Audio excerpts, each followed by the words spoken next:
तो गणेश चतुर्थी ब्लॉग में हम देखने वाले हैं कि हमने किस तरीके से इको फ्रेंडली गणेश घर पे ही तैयार किया और उसके बाद किस तरीके से पूजा हुई और उसके बाद ऐसा क्या हुआ जिसकी वजह से हमने बिना आरती किए बप्पा को ऐसे ही विसर्जन करना पड़ा। तो चलिए सब कुछ इस वीडियो में कवर करने वाले हैं। तो ये है टेराकोटा क्ले और ये क्ले मैंने नर्सरी से मिट्टी लाकर तैयार किया था।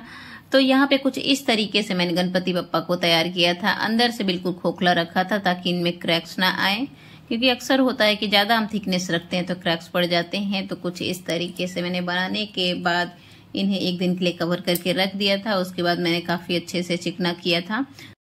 डिटेल में गणपति बप्पा का मैं एक वीडियो पिछली साल डाल चुकी थी, इसलिए मैंने इस बार बहुत डिटेल में रिकॉर्ड नहीं किया। तो यहाँ पर मैं साड़ू क्ले से मूसक बना रही हूँ, क्योंकि टेराकोटा क्ले जो मैंने तैयार किया था वो क्ले बिल्कुल खत्म हो गया था।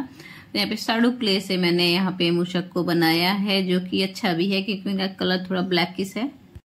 तो यहाँ पे बप्पा की सवारी तैयार हो चुकी है और थोड़े से लड्डू भी मैंने मटके में डाल के रख दिया ताकि विसर्जन करते समय भी हमें अफसोस नहीं होगा कि लड्डू साथ में नहीं गए। और कुछ इस तरीके से मैंने हल्का फुल्का लाइट कलर किया था, बहुत ज्यादा कलर नहीं किया है क्योंकि मुझे थोड़ा अच्छे से डेकोरेशन करना था इस बार। पिछले साल मैंने विदाउट कलर का ही पूजा किया था, तो मैंने सोचा इस बार कुछ अलग बनाते हैं। तो जहां पर मुझे कपड़ा लगाना था वहां पे बहुत ही मैंने लाइट कलर का इस्तेमाल किया था, जो कि बिल्कुल ऊपर से थोड़ा सा कवर हो जाए। और उसके बाद मेरे पास कुछ यहाँ पे रेशमी चमकीले कपड़े थे, तो मैं यहाँ पे डिसाइड नहीं कर पा रही हूँ कि कौन सा कपड़ा बाबा को मैं पहनाऊं कुछ इस तरीके से। तो फाइनली मैंने डिसाइड किया कि ये ज्यादा सुटेबल लग रहा था। तो कुछ इस तरीके से मैंने बहुत ही सुंदर से उनकी धोती तैयार की, बिल्कुल इस तरीके से। ये रियल कपड़े वाला मैं फर्स्ट टाइम बना रही हूँ, लेकिन मुझे कोई आइडिया नहीं था, लेकिन थोड़ा सा तो टाइम लगा, लेकिन काफी अच्छे से मैंने इनको कपड़े भी इस तरीके से पहना दिए। और यहाँ पे मैंने इस रिबन का इस्तेमाल करके कुछ इस तरीके से उनकी पगड़ी बनाई। और ये दुपट्टा भी मैंने खुद से ही इस तरीके से बना दिया है मैचिंग का। और यहाँ पर जो मुकुट है उनको मैं थोड़ा सा डेकोरेट कर लेती हूँ, क्योंकि मुकुट से ही बहुत ज्यादा खूबसूरती बढ़ जाती है बप्पा की। तो यहाँ पे कुछ उस तरीके से मैंने कुछ इमेज का सहारा लिया और उसके बाद उनको सजा दिया। और उसके बाद उनके हाथों में मुझे समझ नहीं आ रहा था कि मैं क्या पकड़ाऊं, तो मैंने गूगल सर्च किया तो यहाँ पे मालूम चला कि हम दोनों फ्लावर भी दोनों हाथों में रख सकते हैं। तो कुछ इस तरीके से मैंने 2 फ्लावर तैयार किए और उनके हाथों में मैं पकड़ा देती हूँ।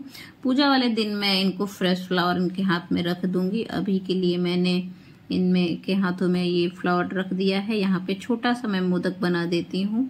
और यहाँ पे हमारे बप्पा बिल्कुल तैयार हो चुके हैं और अभी मैं इनको रेड कलर के कपड़े से कवर कर दूंगी और अभी 2 दिन बाकी है। तो यहाँ पे गणपति बप्पा तो बिल्कुल तैयार हैं। अब बारी है इनके मंडप की, जहाँ पर ये बैठेंगे, उनके लिए कुछ डेकोरेशन करने का।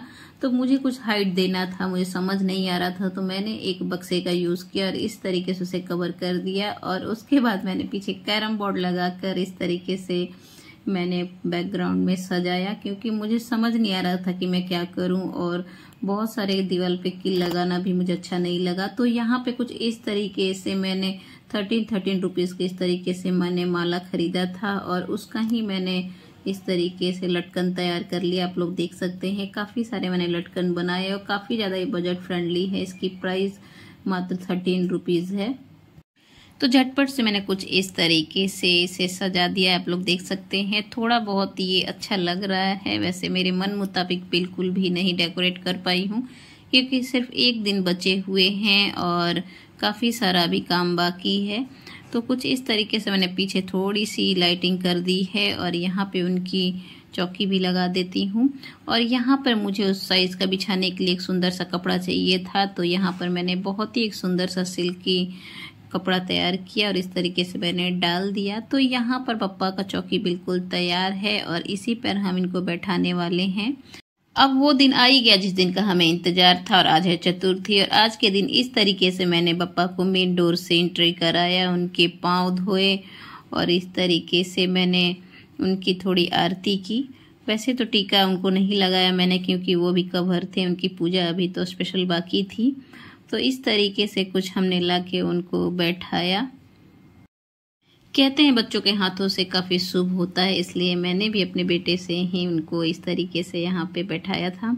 तो यहाँ पे बप्पा की पहली सुबह की आरती पूजन बहुत अच्छे से हमने किया। जो जो चीज़ें हमें यहाँ पे मिल रही थी उनके पर्पज़ से हमने वो सभी चीज़ें हमने खरीद ली। और अब हम नेक्स्ट डे मॉर्निंग में जल्दी उठी और उसके बाद अपना जो भी कुछ करना था मैंने फटाफट से किया। और यहाँ पे है हमारे पीकू महाराज, इनको मैंने फटाफट से मॉर्निंग में ही सेपरेट कर दिया। और जो जो छोटे मोटे काम थे ख़त्म करने के बाद मैं फटाफट से तैयार होके बप्पा के लिए आज मैं भोग बनाने वाली थी। और बहुत ज़्यादा मैं एक्साइटेड थी कि मैं पहली बार बप्पा के लिए कुछ स्पेशल टाइप की कई सारी चीज़ें मैंने सोच के वैसे रखी थी। लेकिन कहते हैं कि गुड़ और नारियल बहुत ज़्यादा शुभ होता है चढ़ाना, तो यहाँ पर मैंने कुछ इस तरीके से तैयार किया। आप लोग देख सकते हैं गुड़, नारियल और मिल्क पाउडर, थोड़ा सा इस तरीके से घी मिलाकर मैंने बाइंडिंग करने की कोशिश की, लेकिन हल्का सा ड्राई लग रहा था तो 1 चम्मच मैंने पानी डाला तो बहुत ही अच्छे से बाइंड हो जा रहा था। उसके बाद कुछ इस तरीके का मैंने मोदक के शेप में मैंने तैयार किया। और उसके बाद मैंने बप्पा के लिए यहाँ प्लेट तैयार कर लिया कुछ इस तरीके से। पान का पत्ता रखना ज़्यादा अच्छा होता है, बहुत ही प्रिय है पान का पत्ता बप्पा को, इसलिए उसी के ऊपर मैंने इस तरीके से सारे मोदक को सजा दिया। और अपने हाथों से मैंने यहाँ पे उनके लिए माला तैयार किया था और कुछ इस तरीके से मैंने उन्हें सजा दिया। और बहुत ही प्रेम भाव से हमने दोबारा उनकी आरती कंप्लीट की। और उसके बाद फिर हम लोग बाहर कुछ शॉपिंग के लिए चले गए। और बस देखते ही देखते बस शाम हो गई। और उसके बाद दोबारा से बप्पा के लिए भोग मैंने बनाया। और हर बार मैं उनको मीठा ही बनाकर भोग लगाती थी, तो मैंने डिसाइड किया कुछ आज नमकीन बनाती हूँ। तो यहाँ पर मैंने उनके लिए कुछ पकौड़े और आंवले धनिया की चटनी तैयार की है विदाउट लहसुन प्याज की।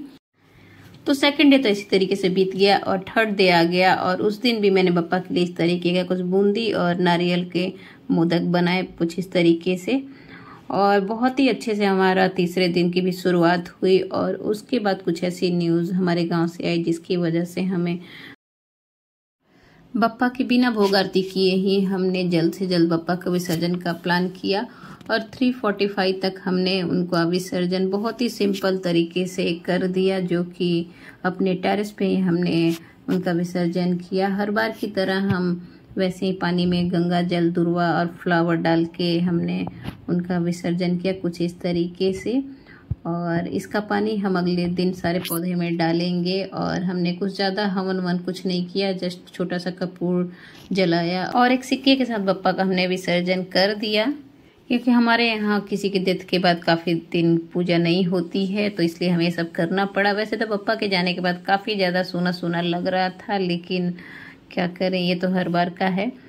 तो आज का ब्लॉग आप लोग को कैसा लगा कमेंट करके ज़रूर बताइएगा। मिलते हैं नेक्स्ट ब्लॉग में, तब तक के लिए bye bye, thanks for watching.